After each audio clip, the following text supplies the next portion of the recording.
Hello, hello, hello, hello, everyone. How are you this evening? I hope everyone's doing well. Yes, I've rearranged my office again. New backdrop. Can everyone hear me okay? I saw that there's actually a tornado warning black ice out for Cicero, which is up by Chicago. Hi, Amy. Hi, Jennifer. I hope everyone's doing well. Hi, Angie G. A lot of people here. A lot of people. This makes me happy. Hi, Aurora. Hello, everyone. I am doing really, really well. How are you, Paul Barnes? I hope everyone else is doing well. It's been a good day. Oh, Angie, be safe. Okay. Everyone be safe. And if anybody's on the East Coast right now, just know that you're in my prayers. All these floods I've seen and everything, it kind of, yeah, it's bad. So just thinking about everybody out on the East Coast. So we're going to do the intro and then we will be right back. Hello there. I'm USA Today bestselling author, storyteller, and cheeky wench Susan Tisdale. I've been writing since I was a little girl, but in 2011 I published my first novel. Since then, I've hit the USA Today bestsellers list 3 times, and I've sold more than 750,000 copies of my books around the world. I'd like to welcome you to the Cheeky Wench channel, where we discuss all things writing related, from writing to publishing to marketing and everything else in between. So grab your notebooks and your favorite beverage and let's get down to it. Yes, that's a new intro. A new intro. I like playing with Canva. And thank you, Diana. Oh, good. So let's get this out of the way first. Show of hands. Who wrote today? Who wrote today? I did. I did a lot of this today. I did write. I wrote not as much as I would have liked to. I haven't met my word count goal for the day yet. But I had a lot of distractions and things going on, but I certainly did get some writing in. So, for everyone who wrote today, this is for you.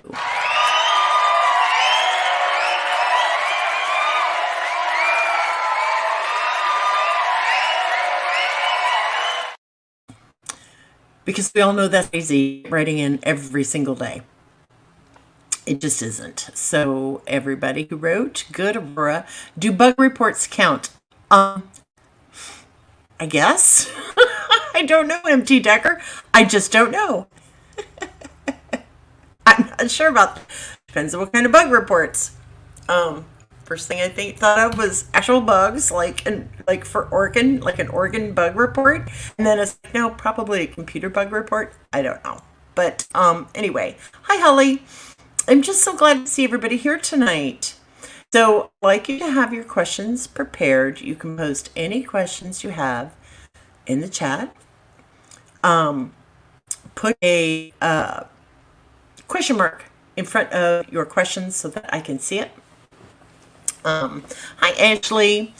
And we're just going to get right down to it. So we shall swoop, because I'm trying to be a professional here. Okay. So tonight's topic, screen X does Y when it should do Z. I have no idea what that means. Oh, okay. Gotcha. Yes, Black Ice. Shoot me an email. I'll put it in here. My email. Everybody knows my email.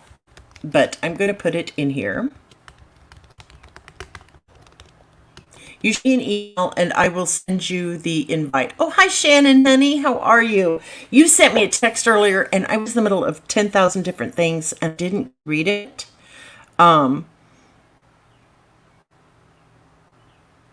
Okay. Okay. Shannon, could you put in the chat Oh, your stupid question, your stupid computer wanted to ask questions. Anyway, Shannon, if you could please put into the chat the link to the Discord invite, I would certainly appreciate that. Blacks would like to join us. And I understand it's been a day. That's all right. Don't worry about it. Tomorrow will be another day, another chance at either a nice, calm, quiet day or another day of insanity.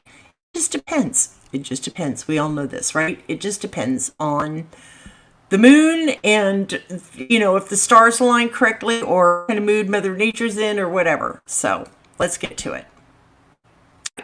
So we're talking traditional versus indie publishing. And yes, there is a difference between the two. And, Black Ice, she put the link in there, Shannon did. Yes, it should. Anyway, so traditional versus indie.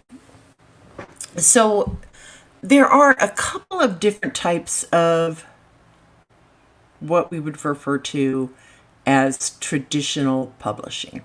All right. So you have your big four out of New York. You've got Random House and Penguin and Hachette and whoever's left standing right now, right? Those are your traditional big houses out of New York. Usually, not always, but usually you will need an agent to get you to get your book in front of a traditional publishing house. Not always, but it does help. So, like you did your novel and one of the big New York publishing houses loves it. They want it. They're going to give you an advance. Okay? Now that advance could range anywhere from $3,000 up to $500,000 or more. Depends on who you are. Depends on what kind of book it is. Okay? So when we talk about the different kinds of publishing houses, remember this. Write this down and burn it into your brain.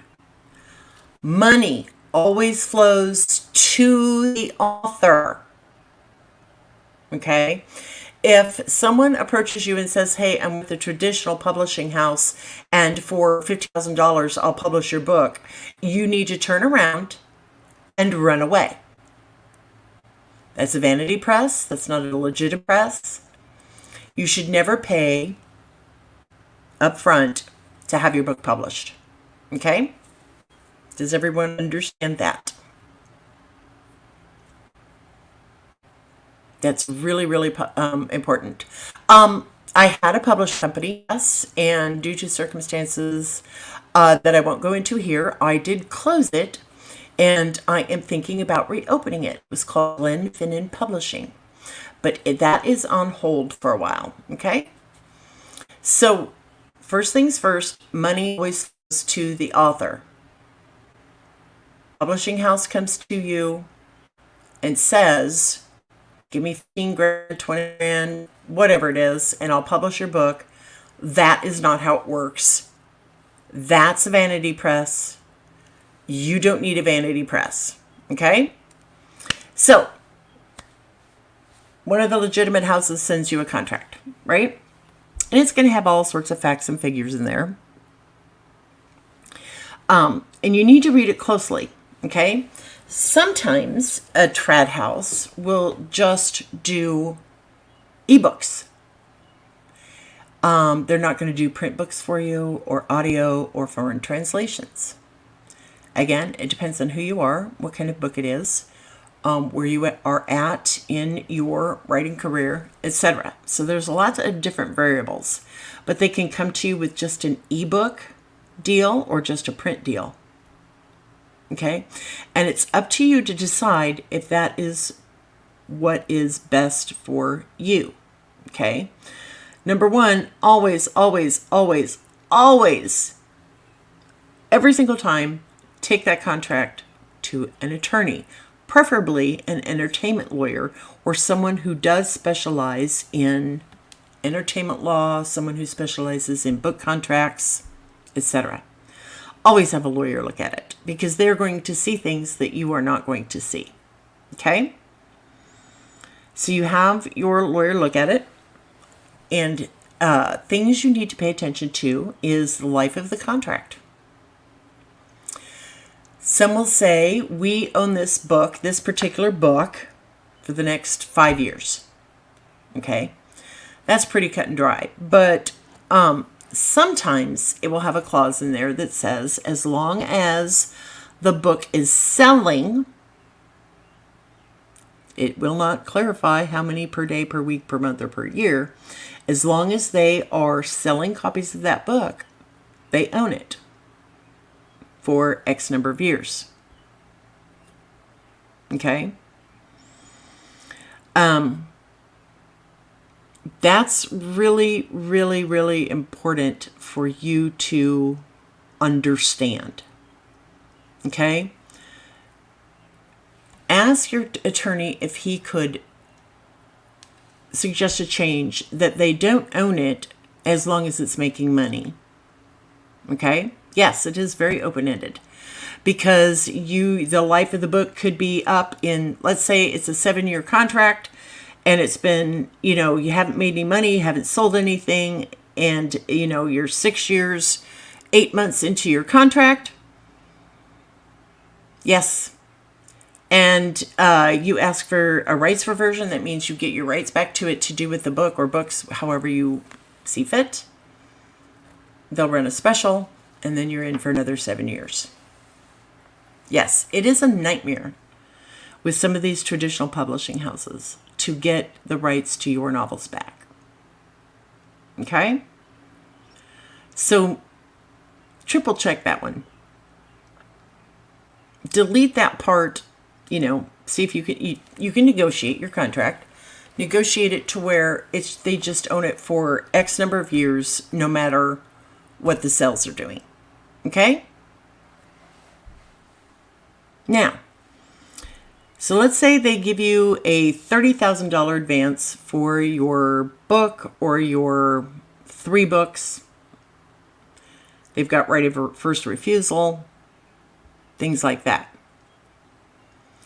They are going to order, and you have no control over this, okay, unless you negotiate it in your contract. Let's say they think that this book is going to sell like hotcakes, and they order 50,000 copies to send to bookstores around the country or the world, right? Let's say only 30,000 copies of those books sell. What happens to the other 20? Believe it or not, you are going to owe the traditional publishing house the cost of those 20,000 books that didn't sell.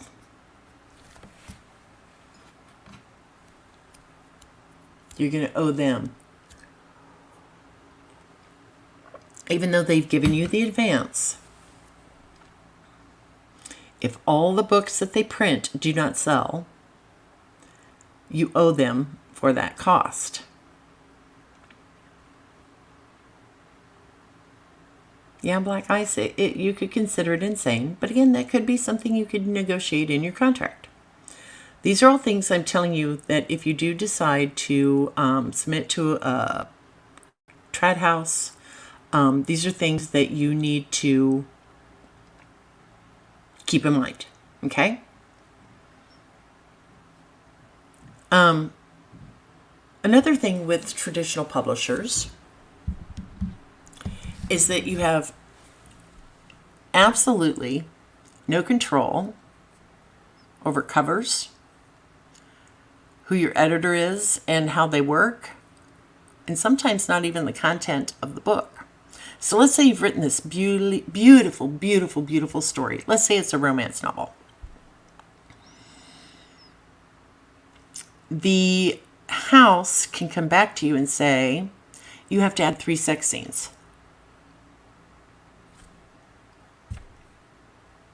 You have to do it. It's part of your contract.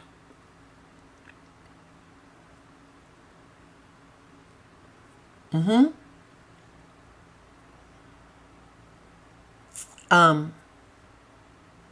have the right of first refusal on your books.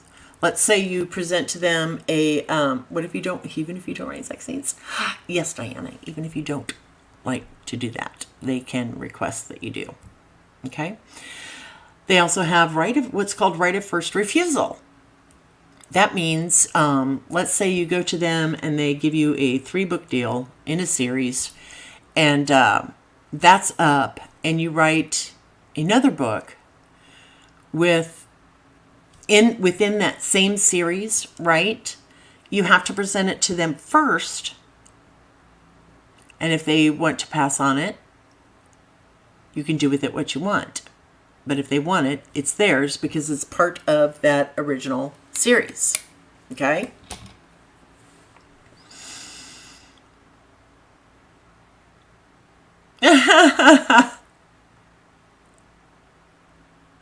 Oh, I love it, Diana. I've got to put this up here. Diana, that's just hilarious. She says, "Hello, Chat GPT. Write me an intimate scene where the publisher is sent to the moon to have a special moment with aliens."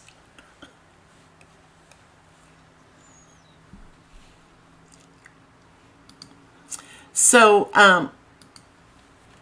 the books that don't get sold, you ever wonder what happens to those books that they have printed ahead of time? I can never pronounce this word, but basically what they do is they will hold on to them for an X amount of time, and then if they can't sell them or whatever, then they rip all the covers off. Remandering? I can never remember the exact words. So that's another issue. Now, some of the nice things about having a traditional publishing house.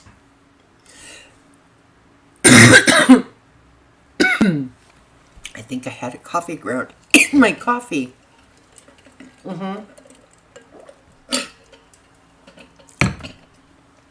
Some of the nice things about a traditional publishing house is that you've got, some people need that contract. They need to know that they have a trad house behind them.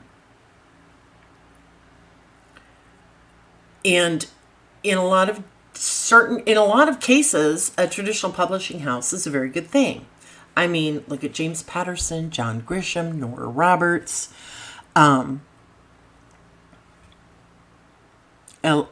Just think of anybody, any big author that you know who is with the traditional publishing house, right? They've been good to them.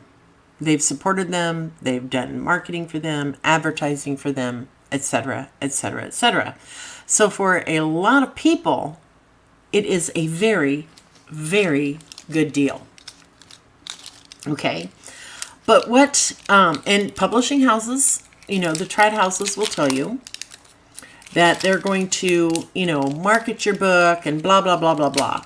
Well, they don't always tell you how they're going to market the book, where they're going to market the book, or how much money will be spent on marketing.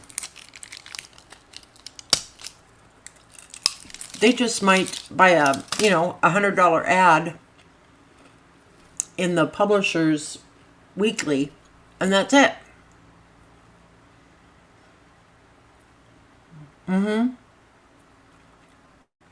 I know, I hate that too.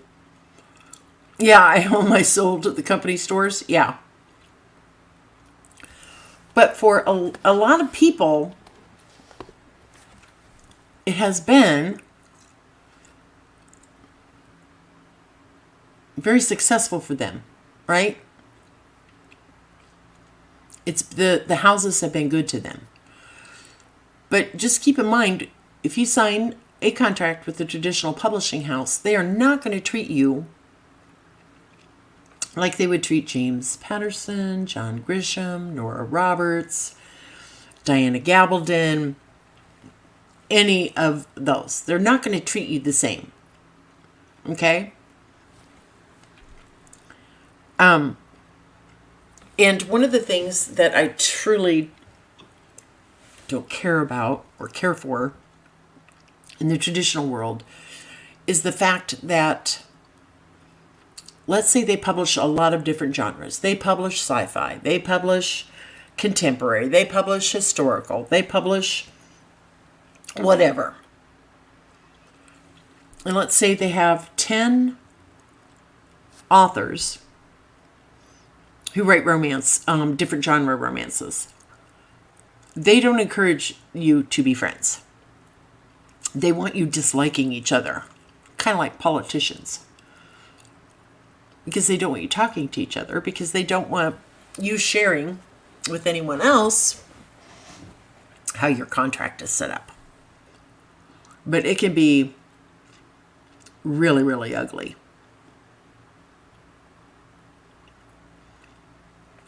So at this point, does anyone have any questions on the things that I have discussed?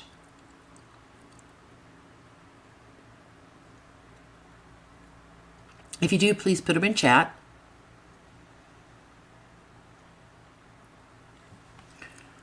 So that's basically how traditional publishing works, okay? You can be, some people can be very, very, very successful with trad houses.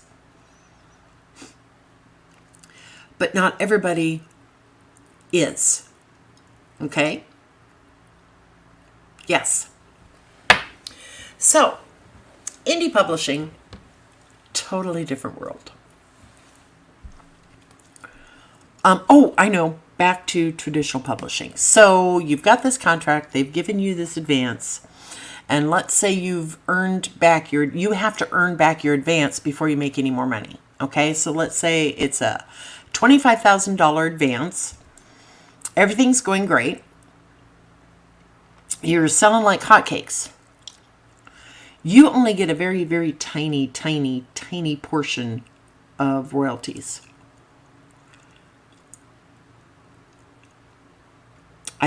At last count, I think it was 15%.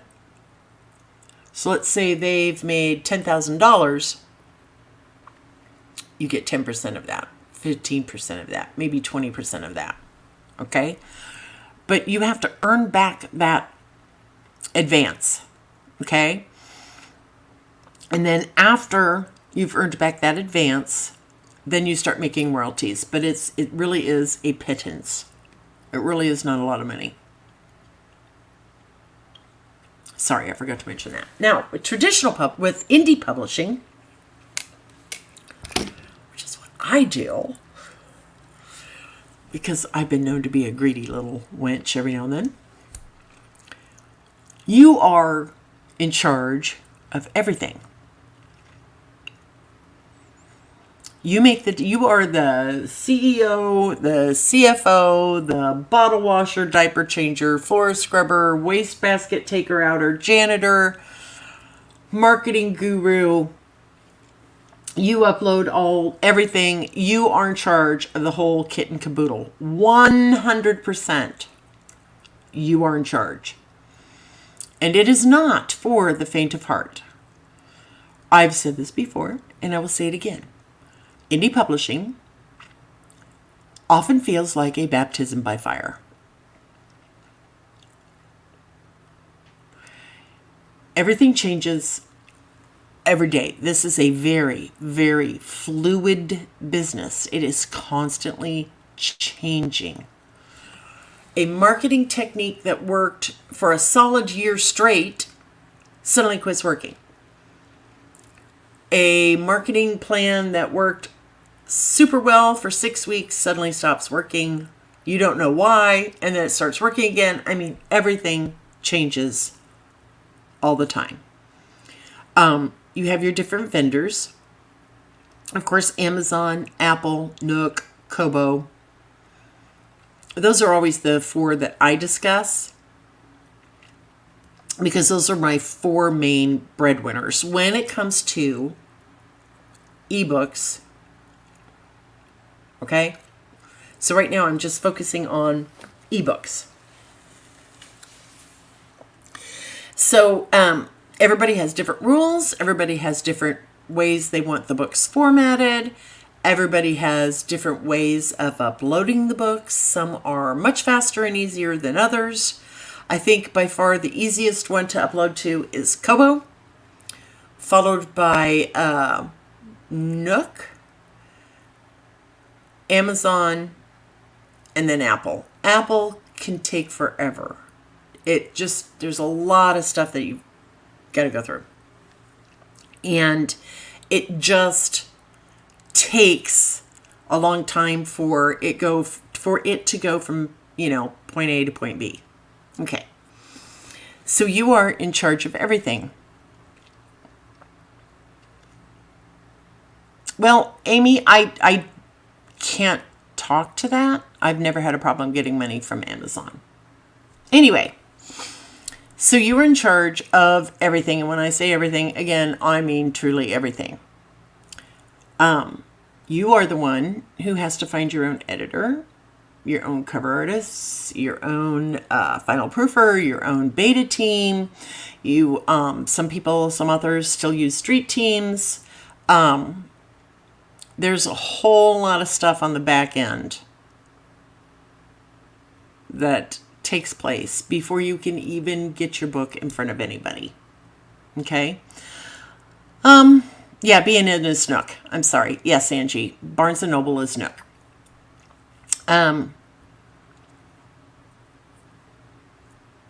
That's weird, Diana. No, that is not right, Aurora. Okay. So back to indie publishing. So you're in charge of everything. You decide about your book covers. You decide about the content of your book. You make your own plan on how you're going to market it, et cetera, et cetera. But you also get all the money. Depending on the price of the book, anything over $2.99 at Amazon, you get 70% of the royalties. So let's say you have a book that is priced at $3.99. Hang on. I have to have the calculator for this. Just to, you can take, hi Dawn, you can take notes and rewind. Okay, so let's say you have a book that's priced at $3.99. And you've sold 2,000 copies. That comes out to $7,980, right? You get 70% of that, which is $5,585.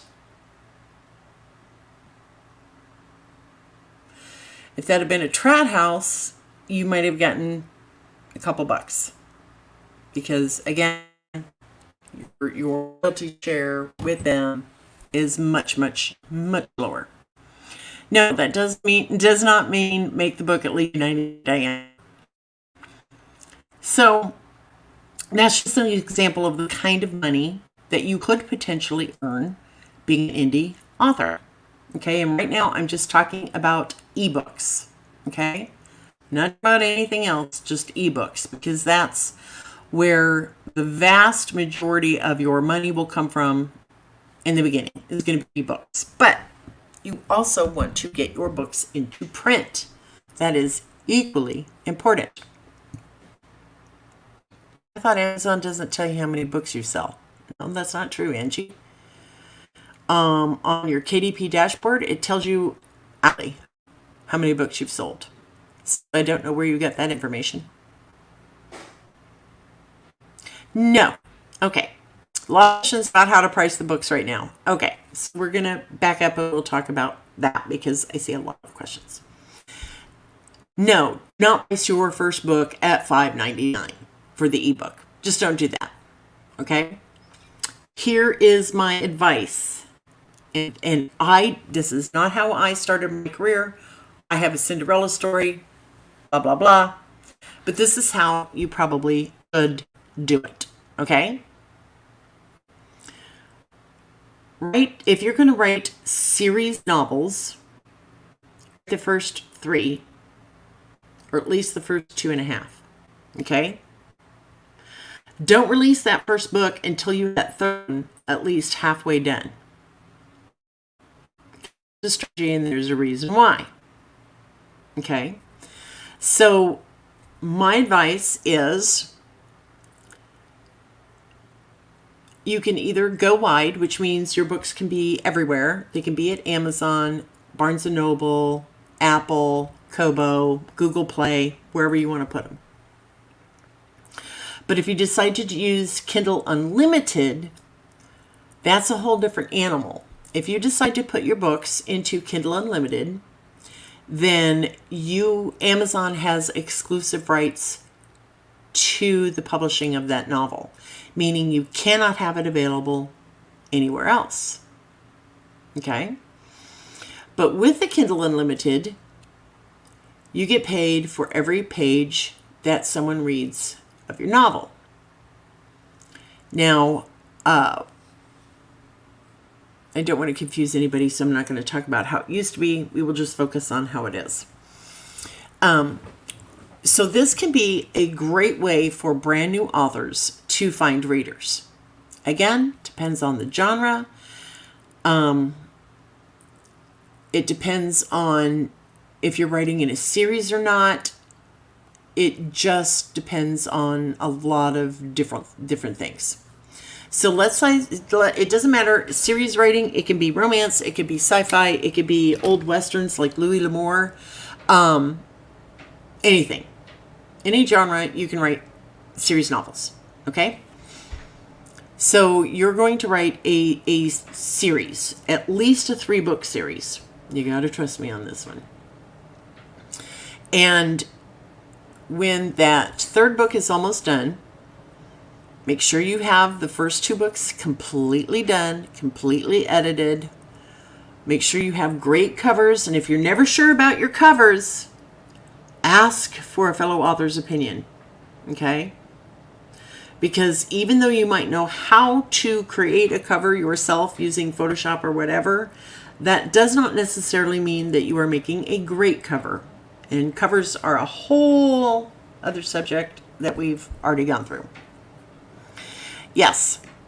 Thank you, Diana. So anyway, so you can, if you decide to use Kindle Unlimited, then either way, whether you decide to go wide or use Kindle Unlimited for your series, your 3-book series, if you do Kindle Unlimited, price that first book. Again, that's all depending on length.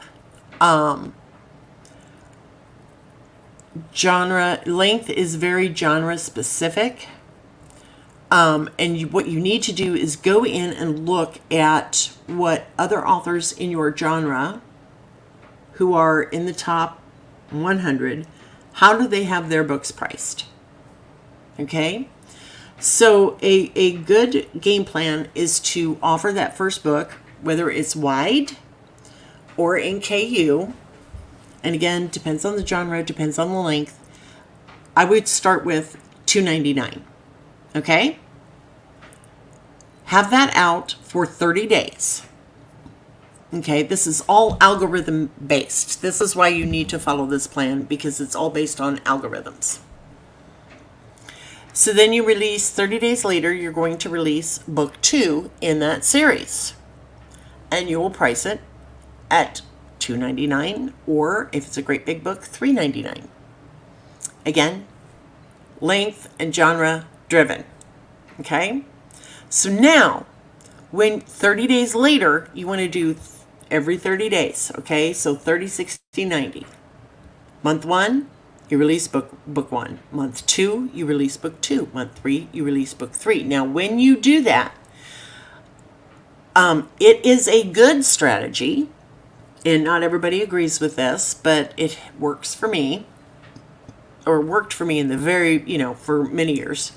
I have lots of reasons why I'm not doing it right now. But anyway, when you release book 3, okay, make sure you have all your buy links in the backs of all your books. That means you want to have all the stores like, Nook, you can buy the series here, and Apple, you put the link in, and then readers can just choose where they want to buy the book. But anyway, when you're ready to release, the day you're ready to release book 3, okay, set the price to your first book in that series to free.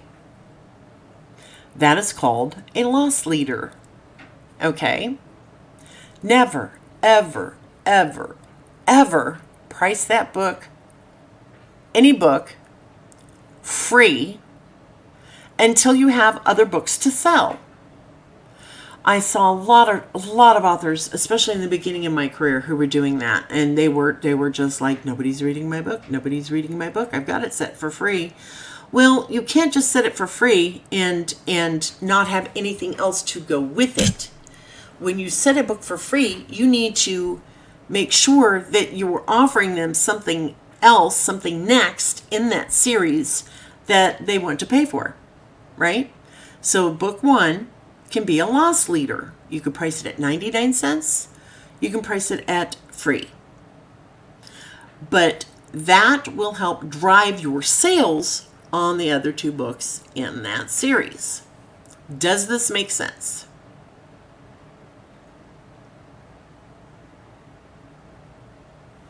Yes, I'm wide. I've been wide for many, many, many years, and I love it. I've had great luck with being wide. So, does everyone understand? Amy, not necessarily. You don't have to do an LLC unless you're selling gobs. And if you're selling gobs, I had to form an S Corp in the 3rd year of publishing because I was selling a lot of books and making a lot of money. So I actually have an S Corp. I'm not going to talk about the difference between an S Corp and an LLC right now. That is a whole other topic for a whole other night. Okay, Diana, this is a good question, and the answer is no. So, if you publish on KDP with their free ISBN, can you take the same book to another platform and use the platform's that platform's ISBN for them? Yes, you can. I'm so sorry, I read that incorrectly. What you can't do is use Amazon's ISBN that they provided at another vendor. Okay? But yes, you do not have to purchase ISBNs in the beginning of your career. Okay? Just take the ones that the vendors, that's what I call them, vendors, the book vendors. When I refer to vendors, I'm referring to Amazon, Kobo, Apple, Nook, Google Play, whatever. That's what I mean when I'm referring to vendors, are those platforms, okay? It's like Kleenex and tissue for me. So anyway, vendors, platforms. Use the free ISBNs that they want to give you. Yes, they all have their own free ISBNs. Diana, they do. So there is really no reason in the beginning to purchase ISBNs unless the books start selling 400, 500, 600 copies a day. Then you want to consider ISBNs. Okay? And I use Bowker to purchase my ISBNs from because they always have deals and sales going on, but they can be very expensive. So you don't have to invest in the beginning of your career with ISBNs. The traditional publishers will do that for you. Okay? What you also must do is copyright every single one of your books. That means going to the U.S. Copyright Office, following all the directions, filling out all the forms. Sometimes they will request a print version of the book, and this is something I mentioned a week or 2 ago, which is fine. Send it. Don't bitch about it. Send them the freaking print book, because that print book will be in the Library of Congress. And I don't know about all of you, but I have lots of my books in the Library of Congress, and I'm very proud of that. What the purpose of ISBNs, hang on. So as you move on in your career and you get more books out, you do want to consider purchasing your own ISBNs. And don't just buy 2 or 3. Buy a whole crap load of them. And the reason you want later ISBNs is because that is how you're going to get your books into bookstores and libraries and places like that. You will use one ISBN for your ebooks, a different ISBN for your print book, and yet another ISBN for your audiobooks. So there should be, if you're going to go audio, there should be three different ISBNs for one book. So ebook, print, audio. Okay? $35, Diana, at last count, to copyright your book. It was $35, and it's worth every single penny. So anyway, so 3 ISBNs. So why do you want ISBNs? Well, let's say you're going along really well, the writing's lovely, your readers are begging for more, they can't wait for the next book, yada, yada, yada.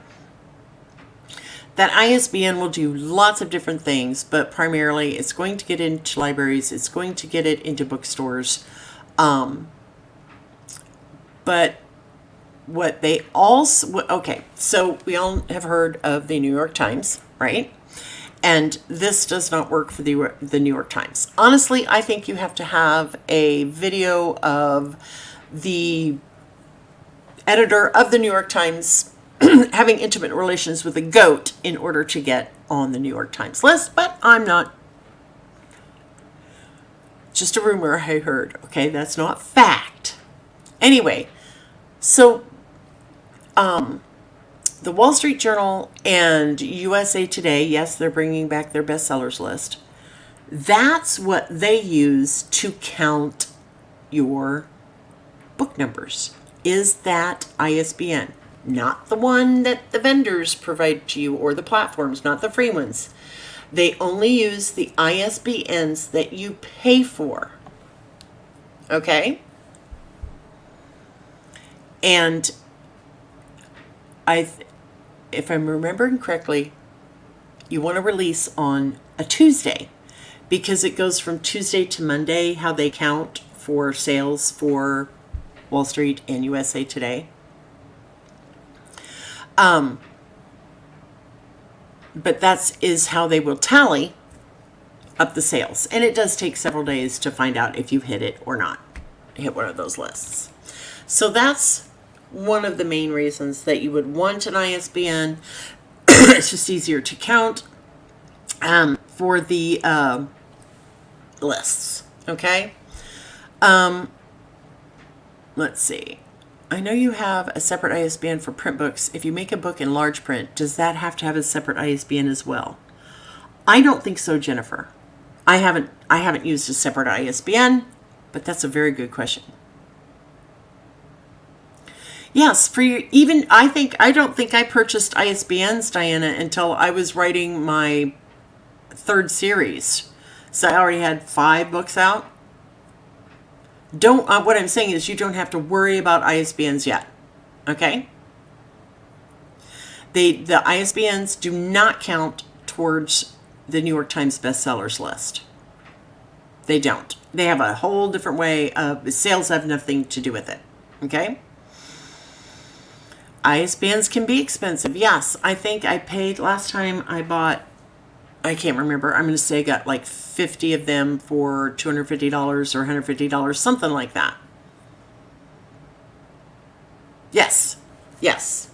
Well, Don Miller, they are only counting that one book. They're not counting all the books in a series. Okay?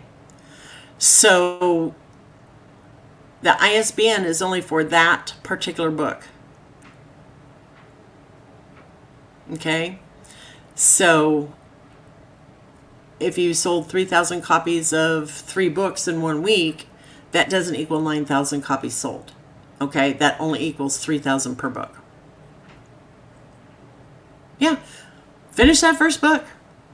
Again, you can't do any of this until you finish the book, until you've written the book. Okay? None of this is going to do you a damn bit of good until you've actually written and finished the book. Okay?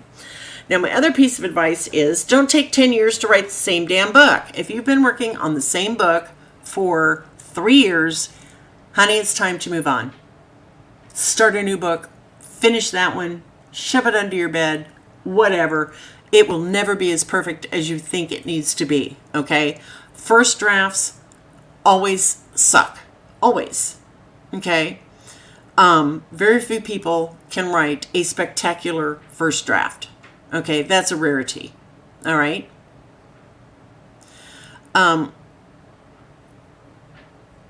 Okay. So, to this question, okay, because it can be a little confusing. So, I use Bowker, Bowker, and I forget what the web address is, but you don't really need it right now. You go into the ISBN, into Bowker, and you fill out all the information about that book. You provide a cover. They give you the ISBN, right? So when you are ready to, you have to have that before you publish, okay? All right? So you go into your different vendors, such as Amazon, Apple, Kobo, Nook, Google Play, whatever. And when you're filling out there on that particular vendor's dashboard the information about the book, there will be a place for you to input that ISBN. Okay? But again, you can't do a damn thing until you finish writing the book, right? You just have to write the book. And please don't think that you can write one book and slap a $8.99 price tag on it and think you're going to sit back and rake in the dough. It don't work like that. It doesn't. It just does not work that way.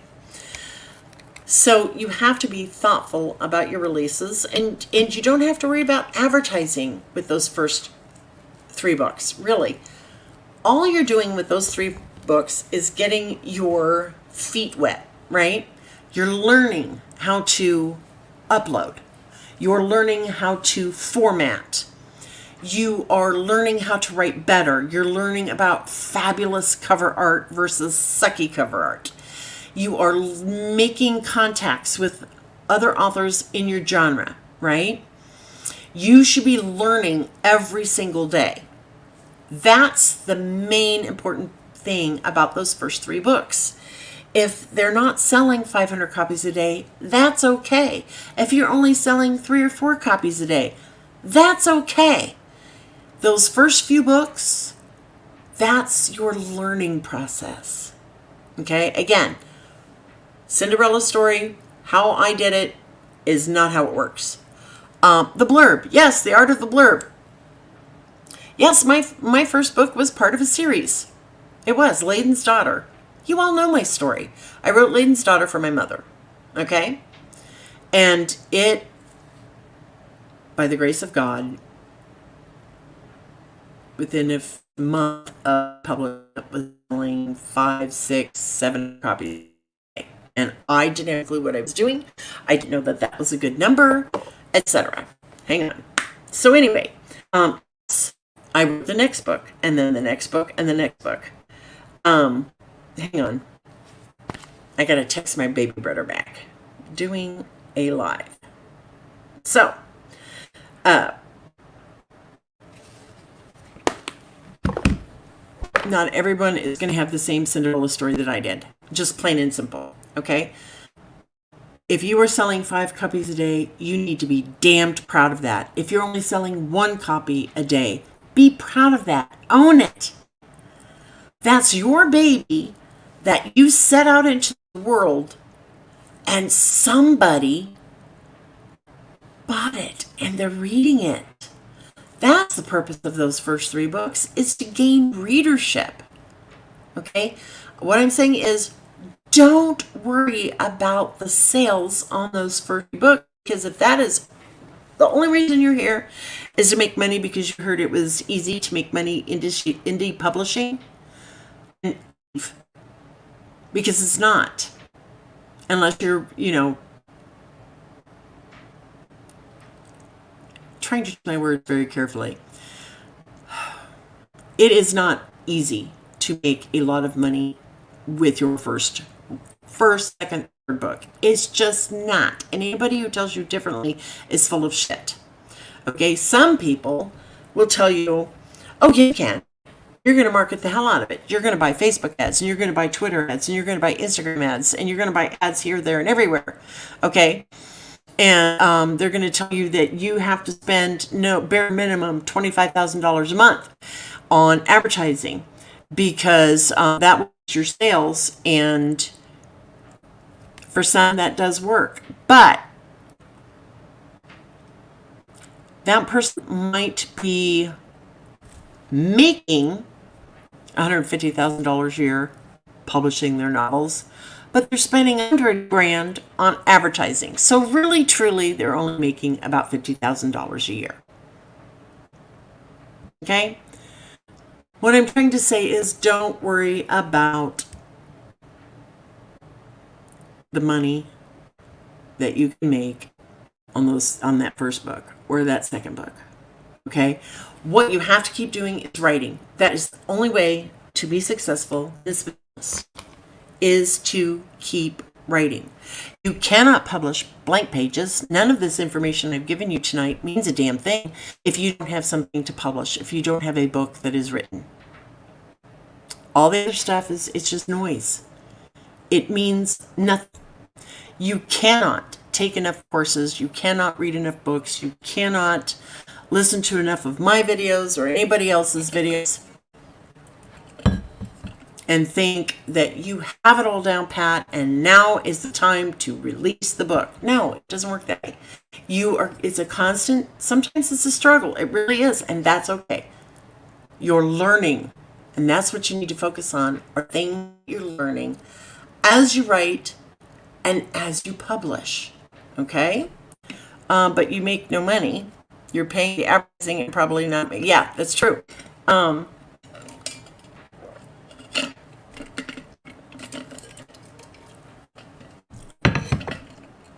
That's true. The first book is not always your best work.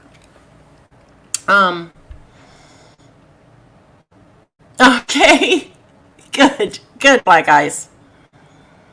So, yes, book blurbs are hard, and I hate writing those sons of bitches. I do. Pardon my French, but I hate writing them. So, what I do, and this is probably for a whole other night. We'll talk about book blurbs some other time because I've got a lot of really good information on how to write a great book.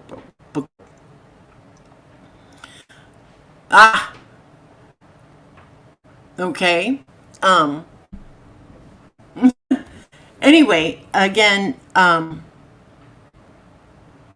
there's a tremendous learning curve with being an indie published author.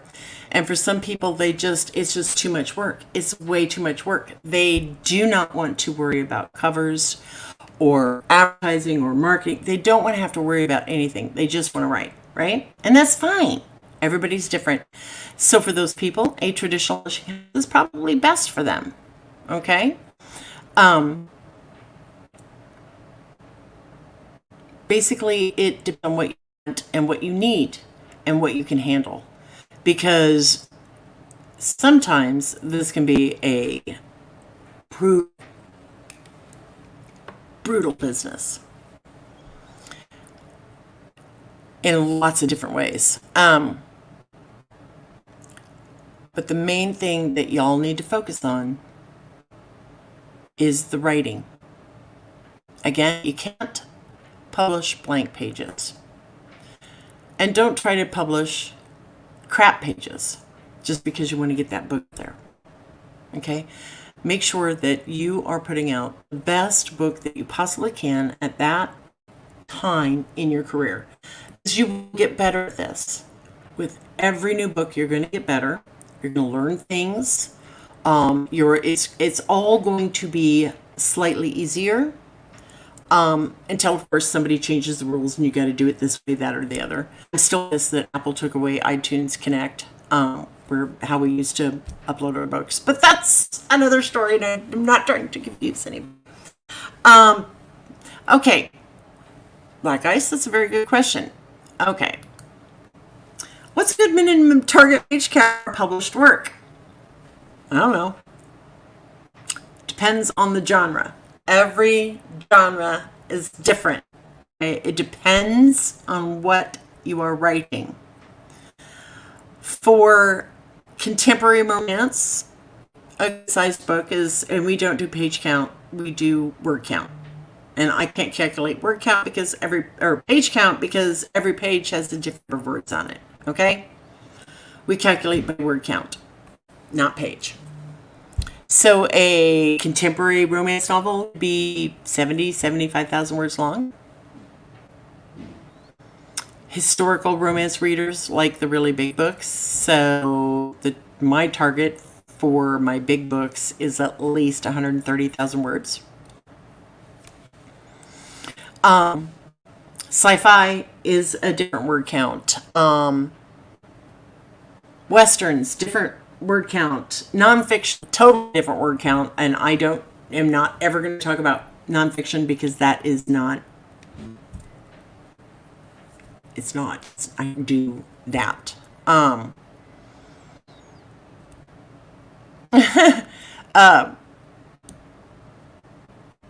So it really totally depends on genre. Novellas. Okay, here's what's really funny. Like a contemporary romance novel can be 20,000 words long, right? A tiny, tiny little book. My freaking prologues are 20,000 words long sometimes. So, yeah, paranormal romance, contemporary romance, erotica, Amish, Christian,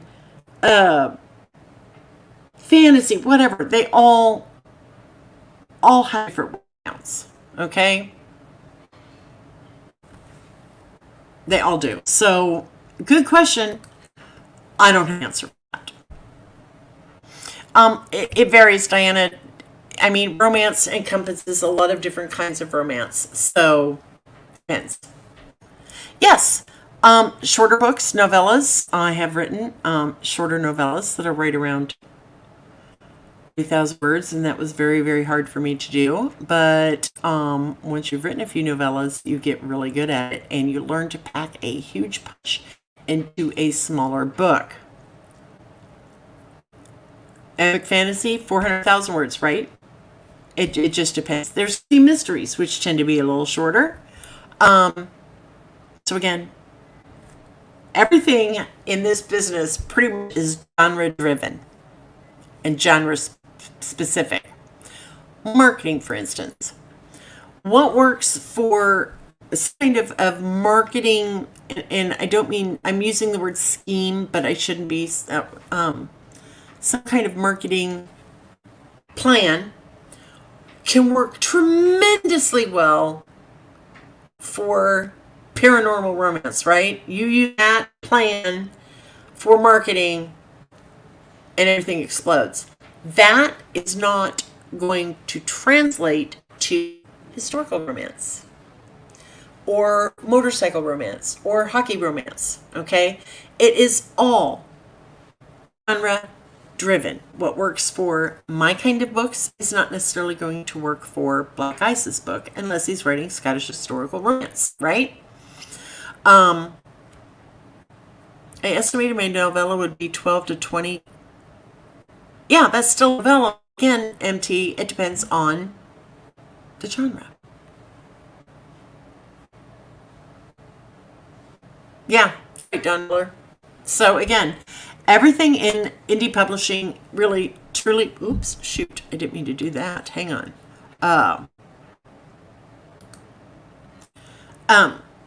Everything's genre driven from how you write, covers, blurbs, how you handle your newsletters. Again, another topic for another night. Advertising, marketing, whatever.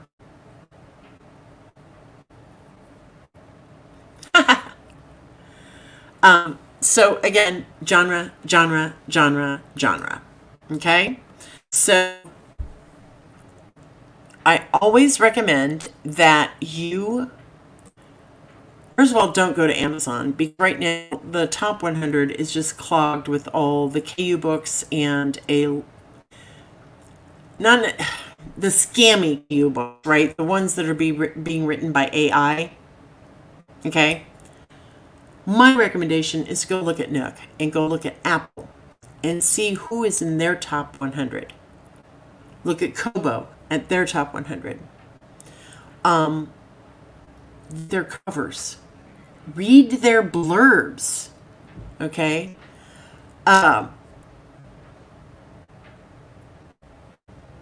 Read the book if it looks good.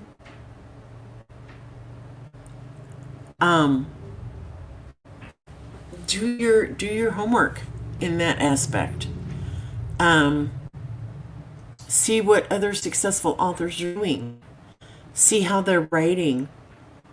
And when I say see how they're writing, read a Catherine Bybee novel if you're writing contemporary, and pay attention to the words she uses to write the pages. If you want to write historical romance, read Catherine Lindace, read Julie Garwood, may she rest in peace. Maya Banks, her Scottish historical is awesome. See how break it down technically as to how they're writing. Pay attention to how are they describing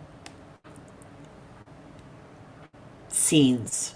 How are they developing their characters? What kind of story arc do they have?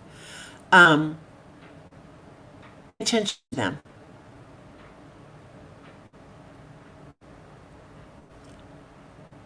Oh, I'm trying to what? I never use this word count before page count. Exactly. I never do page count ever because it changes. The only time I pay attention to page count is when it's written up.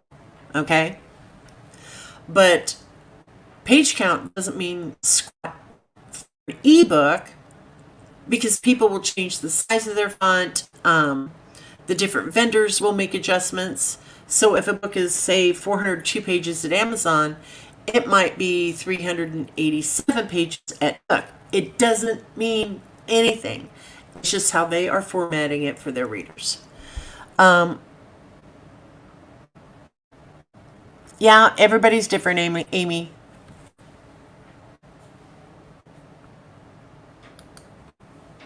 I believe that you need to read in order to become a better writer. I really truly do believe that. But there are some people out there who have read, but now they don't have time to read anymore. Does that make sense? I guarantee you Janet Ivanovich read something before she became a writer. She had to have. I can't believe that she's gone through her whole life and never read a book but wrote the phenomenal books that she does. So, okay. So anyway, what other questions do you have right now for me? People. I'm trying to. You'll be fine.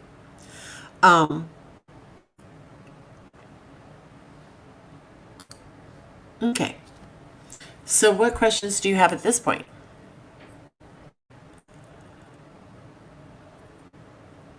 I agree. Heinlein said that writing is an addiction, a genie that after being released from the bottle cannot be returned to it.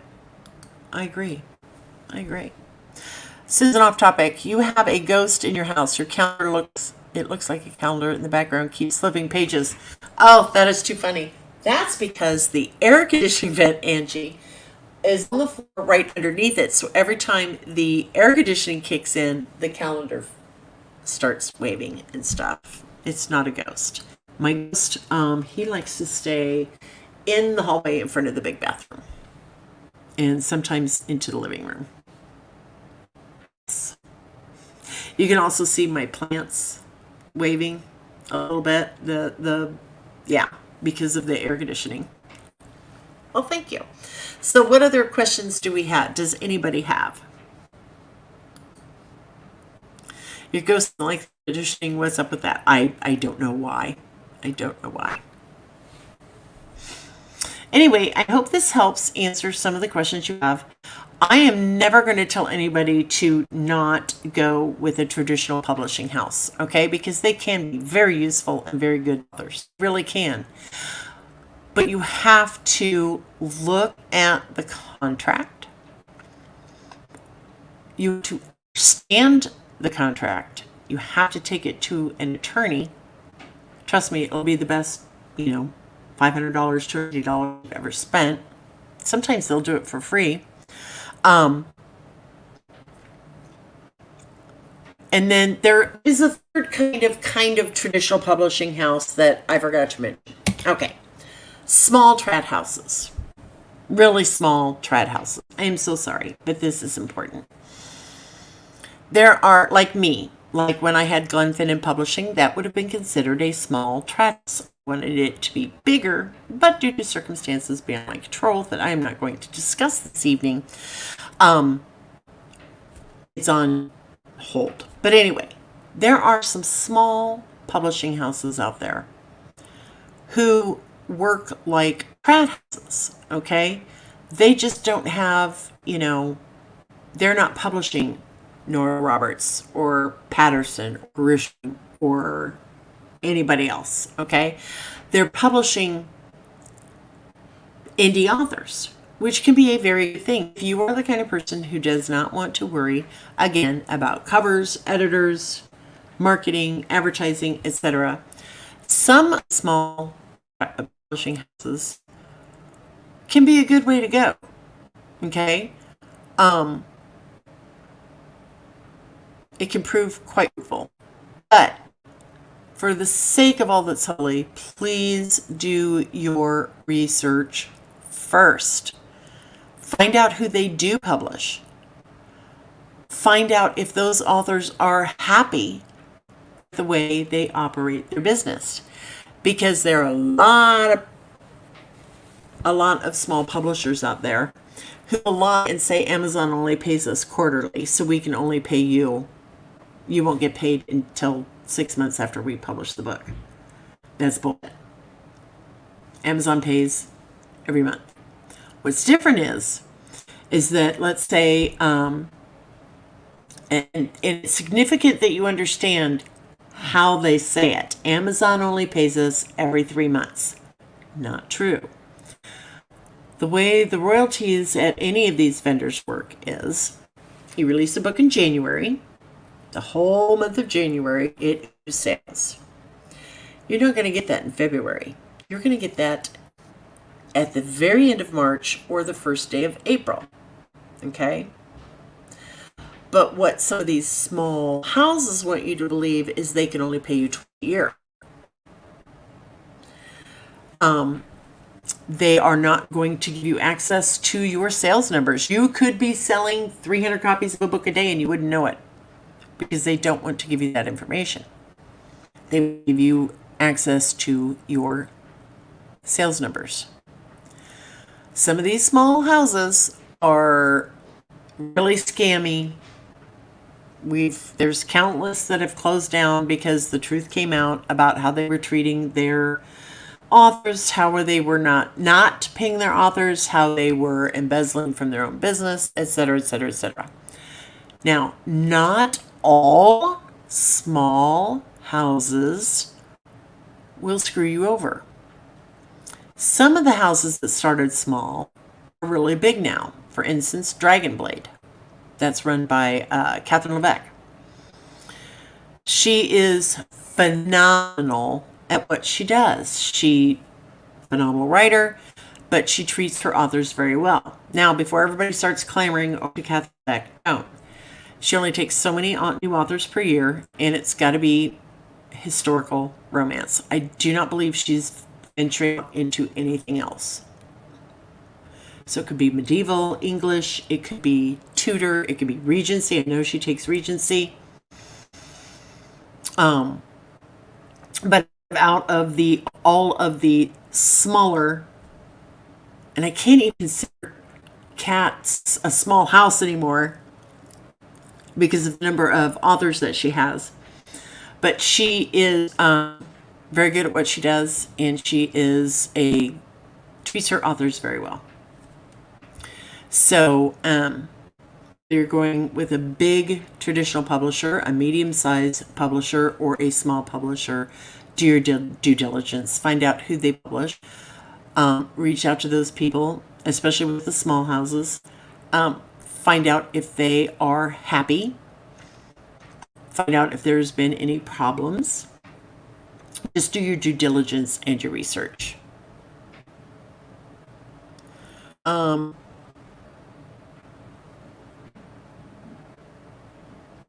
Okay. I've done in the beginning, I've done you need to go back and watch some of my earlier Wednesdays with the Wench that talks about outlines and character development stuff. Okay, yes, game plan. Good. Do you see the day when traditional publishing houses phase out? No, absolutely not. They're going to be around for a very long time.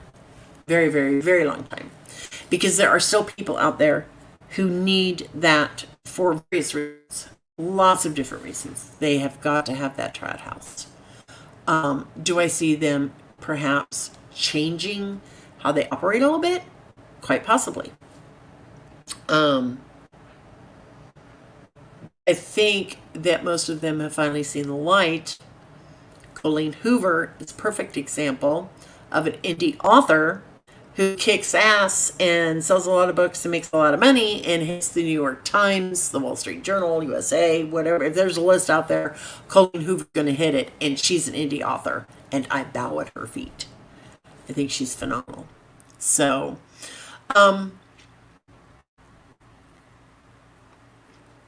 yeah, they have changed in the last couple of years. So anyway, we've gone over a little bit, but that's okay. I think we have some storms coming in a little bit. So, and of course, it's Wednesday, and I always eat dinner very late on Wednesday. I can't eat before I do a live because, yes, I still get nervous. I know, I do. I still get nervous. Is there a way to safeguard against scammers using AI? No, you can't. Well, about it. I mean, it's if is people are using it. I know we don't like it, but it's there. I hope to see you on Friday. We're having solar panels installed in the house tomorrow. And I forgot to say this to all my people on the replay crew. I suck. I know. I should say this at the very beginning. I'm so glad you're here. I'm so glad and grateful to replay the people who come in after the live and watch. I do appreciate it. And again, as soon as I reach 1,000 followers, the hair goes pink. I've already discussed it with my stylist. She has the color all picked out, and it's just phenomenal. And no, I haven't told my husband, and that's okay.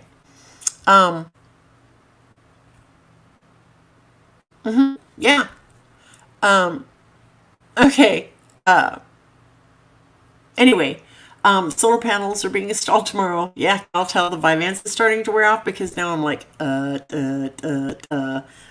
digressing and everything. Solar panels get installed tomorrow.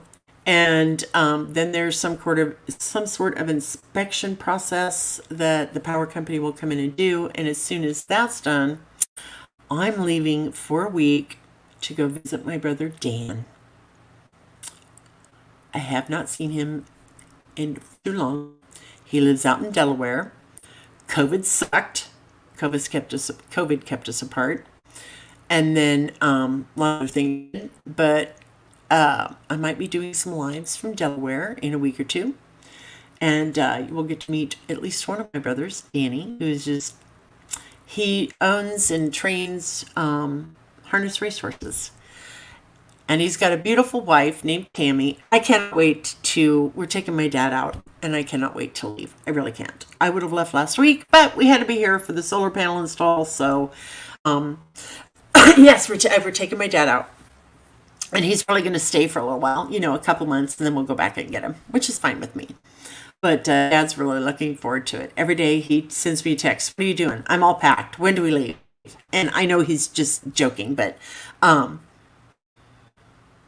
yeah. Anyway, he's pretty excited about it, and so am I. And I'm just really looking forward to this trip. So, anyway, I'm going to let y'all go. Thank you all so much for being here tonight. I really appreciate it. I really do. And you can always email me, Susan at SusanTisdale.com. It's on my About Susan page here. Any questions, any topics that you would like to discuss in the future, right? Anytime you have any questions, just send me an email. Say, hey, Susan, can you talk about this, that, or the other? Okay? And I just love you. And I think you all are just phenomenal. I see lots of familiar faces and new faces tonight, and that brings me great joy. Don't forget to hit that like button. Please, that really helps my algorithms. And tell your friends, invite your friends. And I will definitely see you guys next Wednesday, if not this Friday. Anyway, love you all. I hope you all have a great week. And may your coffee cup never run dry. May your underwear not right up the crack of your arts. And may the muse sing to you sweetly and beautifully and lovely. And may you get all of the just fabulous words in this week. Anyway, love you all. Bye-bye.